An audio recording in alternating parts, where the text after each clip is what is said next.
चाल एक डॉक्टर की शारीरिक संबंध बनाने के बाद किया कत्ल। विभा केवट की उम्र 24 साल थी। सामान्य कदकाठी की विभा देखने में सुंदर होने के साथ पढ़ने लिखने में भी होशियार थी। चूंकि उसके घर की माली हालत अच्छी नहीं थी, इसलिए पिछले 2 सालों से वह फैमिली दंत चिकित्सालय में अटेंडेंट की नौकरी कर रही थी। सतना के धावरी स्थित कलेक्ट्रेट रोड पर यह दंत चिकित्सालय डा आशुतोष त्रिपाठी का था। विभा का घर मल्लाह मोहल्ले में था। वह हर रोज सुबह 8 बजे घर से क्लिनिक के लिए निकल जाती थी और पेशेंट देखने में डा आशुतोष की मदद करती थी। दोपहर में वह लंच करने के लिए घर लौटती। लंच के बाद फिर वापस क्लिनिक में लौट आती थी। रात के 8 बजे डा आशुतोष त्रिपाठी क्लिनिक बंद करके कार से पहले विभा को उसके घर के पास छोड़ता, फिर अपने घर जाता था। यह विभा की रोज की दिनचर्या थी।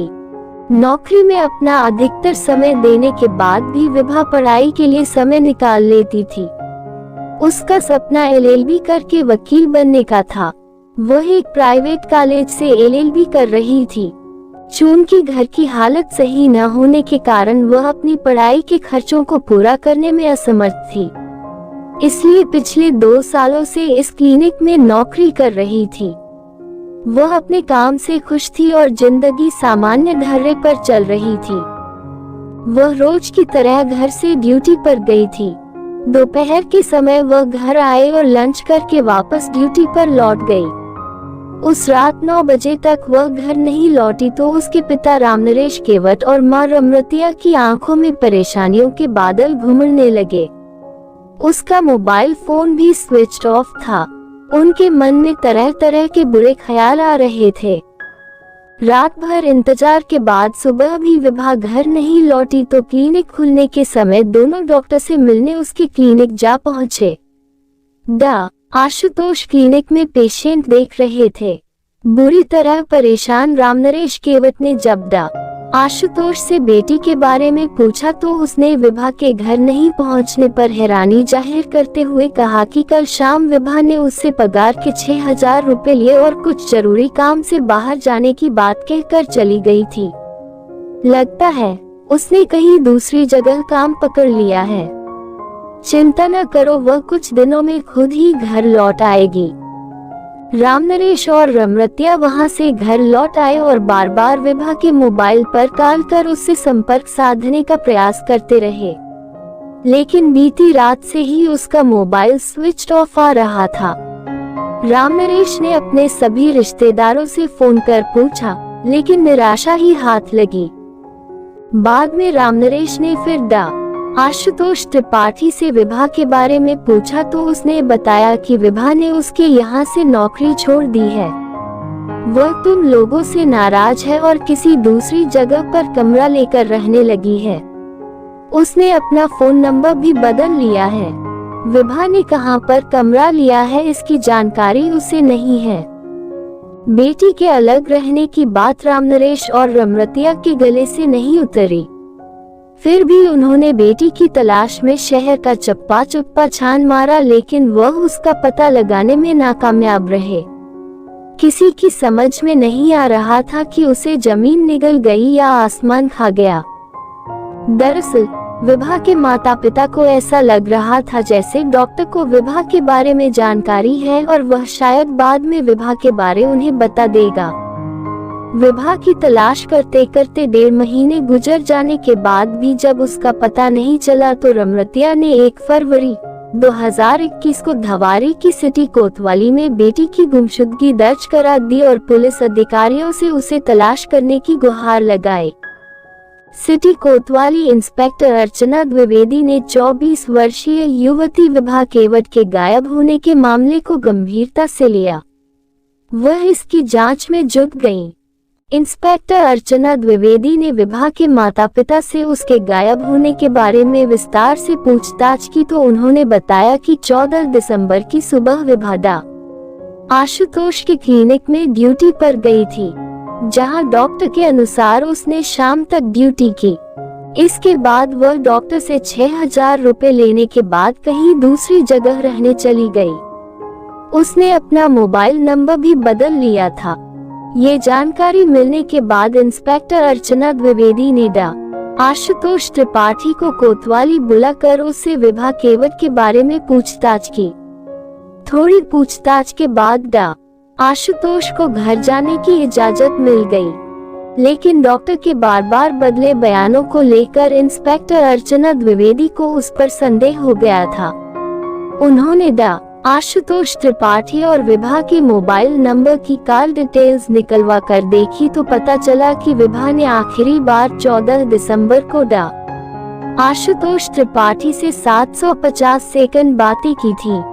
इसके बाद उसका मोबाइल स्विच ऑफ हो गया था, जो फिर ऑन नहीं हुआ था। इसका मतलब था कि विभा के गायब होने का राज डा आशुतोष को मालूम था। इंस्पेक्टर अर्चना द्विवेदी ने डा आशुतोष त्रिपाठी को दोबारा थाने बुलाकर मनोवैज्ञानिक तरीके से कुरेदना शुरू किया तो वह ज्यादा देर तक नहीं टिक सका। उसने विभा के बारे में जो कुछ बताया उसे सुनकर अर्चना द्विवेदी आश्चर्यचकित रह गईं। उसने बताया कि दरअसल विभा का कत्ल हो चुका है और उसकी लाश एक गड्ढे में दबा दी गई थी। कत्ल की बात पता चलते ही इंस्पेक्टर अर्चना द्विवेदी ने डा आशुतोष को गिरफ्तार कर लिया और इसकी सूचना सतना के एसपी सिटी विजय प्रताप सिंह को दी। 20 फरवरी 2021 शनिवार को एसपी सिटी विजय प्रताप सिंह, तहसीलदार अनुराधा सिंह, नायब तहसीलदार हिमांशु भलवी, यातायात थाना प्रभारी राजेंद्र सिंह राजपूत और इंस्पेक्टर अर्चना द्विवेदी आरोपी डा आशुतोष के साथ घटनास्थल पर पहुंचे, जहां पर विभा की लाश एक गड्ढे में दबी थी। मिल गई विभा की लाश। डा आशुतोष की निशानदेही पर नगर निगम के श्रमिकों की मदद से गड्ढे की खुदाई की गई तो कुछ देर खुदाई के बाद उसमें से एक कुत्ते की लाश निकली। कुत्ते की लाश को बाहर निकालने के बाद थोड़ी और खुदाई की गई तो वहां एक युवती की लाश दिखाई पड़ी। लाश को बाहर निकाला गया। लाश के गले में एक दुपट्टा तथा कमर के नीचे लोअर मौजूद था। रामनरेश केवट और उसकी पत्नी रमरतिया को लाश दिखाई गई तो दोनों ने कपड़ों के आधार पर उसकी पहचान अपनी बेटी विभा केवट के रूप में की। शिनाख्त हो जाने के बाद लाश पोस्टमार्टम के लिए भेज दी गई। डा आशुतोष के बयान और पुलिस की तहकीकात के आधार पर विभा केवट हत्याकांड के पीछे एक सनसनीखेज कहानी उभर कर सामने आई। सतना के धावरी इलाके में चांदमारी रोड मंगल भवन के पीछे अंग्रेजी के शिक्षक नरेंद्र त्रिपाठी अपने परिवार के साथ रहते थे। वह राजकीय कन्या विद्यालय धावरी में नौकरी करते हैं। उनके 2 बेटे हैं। बड़ा बेटा अभिषेक त्रिपाठी छत्तीसगढ़ के रायपुर शहर स्थित एक रियल एस्टेट फर्म में बतौर फाइनेंस मैनेजर कार्यरत है। दूसरा बेटा आशुतोष डेंटिस्ट है। 2 साल पहले आशुतोष को अपने क्लिनिक के लिए एक अटेंडेंट की जरूरत थी। मल्लाह मोहल्ले में रहने वाले रामनरेश केवट की दूसरी बेटी विभा को जब इस नौकरी बारे में पता चला तो उसने डा आशुतोष से मिलकर उसके यहाँ काम करने की इच्छा जाहिर की। डा आशुतोष ने विभा को क्लिनिक से संबंधित जरूरी कामकाज के बारे में समझाते हुए जब सैलरी के बारे में उसे बताया तो उसने वहां काम करने के लिए हामी भर दी। ये बात सन 2018 की थी। डा आशुतोष ने विभा को क्लिनिक से संबंधित सभी बातों को समझने के बाद ये भी समझा दिया कि वहां आने वाले पेशेंट से किस प्रकार व्यवहार करना है। फिर उसे अपना मोबाइल नंबर देते हुए कहा कि अगर उसकी अनुपस्थिति में उसे कोई भी मुश्किल आए तो मुझे कभी भी कॉल कर सकती हो। उसी समय विभा और डा आशुतोष ने अपने अपने मोबाइल में एक दूसरे के नंबर सेव कर लिए। विभा तेज तर्रार युवती थी। थोड़े ही दिनों में वह सारा काम सीख गई। उसकी कुशलता देखकर डा आशुतोष भी खुश हुआ।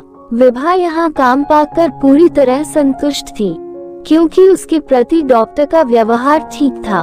वह वेतन भी टाइम से दे देता था। इस तरह धीरे धीरे समय का पहिया घूमता रहा। साल भर गुजर जाने के बाद डॉक्टर आशुतोष और विभा आपस में काफी घुल मिल गए थे। पेशेंट की मौजूदगी में वे दोनों एक दूसरे से सिर्फ काम की ही बातें करते थे, लेकिन जब वहाँ कोई नहीं होता तो वे हंसी मजाक से लेकर दुनिया जहान की बातें करते थे। बातों बातों में वक्त आसानी से कट जाता था। इसी दौरान डॉक्टर आशुतोष ने मन ही मन विभा को पाने की योजना तैयार की और उस पर अमल करना आरंभ कर दिया। अपनी योजना के तहत शाम को जब वह क्लिनिक बंद करता तो घर जाने से पहले विभा को उसके घर छोड़ने जाने लगा। विभा डा आशुतोष के इस बदले हुए व्यवहार के पीछे की चाल को नहीं भांप सकी। उसने सोचा कि डा आशुतोष खुश होकर उसकी मदद कर रहे हैं। कभी कभार वह विभा को घर छोड़ने से पहले किसी होटल या रेस्टोरेंट में ले जाता, जहां खाने के दौरान वह विभा का दिल जीतने की कोशिश करता था। विभा एक गरीब परिवार से ताल्लुक रखती थी। जल्द ही वह उसकी बातों में आ गई। डा आशुतोष ने जब ताड़ लिया कि विभा उसकी इच्छा का विरोध नहीं करेगी तो एक दिन उसने विभा को शादी करने का झांसा देकर उसके साथ शारीरिक संबंध बना लिया। उस दिन के बाद विभा के प्रति डा आशुतोष का व्यवहार एकदम बदल गया। विभा को खुश रखने के लिए वह उसे महंगे तोहफे आदि देता रहता था, ताकि उसकी जिस्मानी जरूरतों को पूरा करने में विभा आनाकानी न करे। अलबत्ता एक दिन विभा ने अपनी बड़ी बहन को आशुतोष से अपने अफेयर की बात बता दी और यह भी कहा कि कुछ दिनों के बाद डॉक्टर उससे शादी कर लेगा। इस पर उसकी बहन ने उसे समझाते हुए कहा भी कि अमीर लोग गरीब घर की लड़की से शादी करने की बात अपना मतलब निकालने के लिए करते हैं, कहीं तुम आगे चलकर ठगी न जाओ, इसलिए जितनी जल्दी हो सके शादी कर लो। बहन की बात सुनकर विभा ने उसे जवाब दिया कि उसका प्यार इतना कच्चा नहीं है कि डॉक्टर उससे शादी का बहाना कर आसानी से अपना मुंह फेर ले।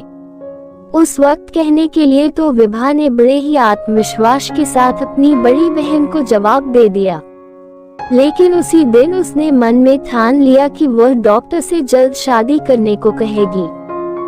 विभा बन गई गले की हड्डी।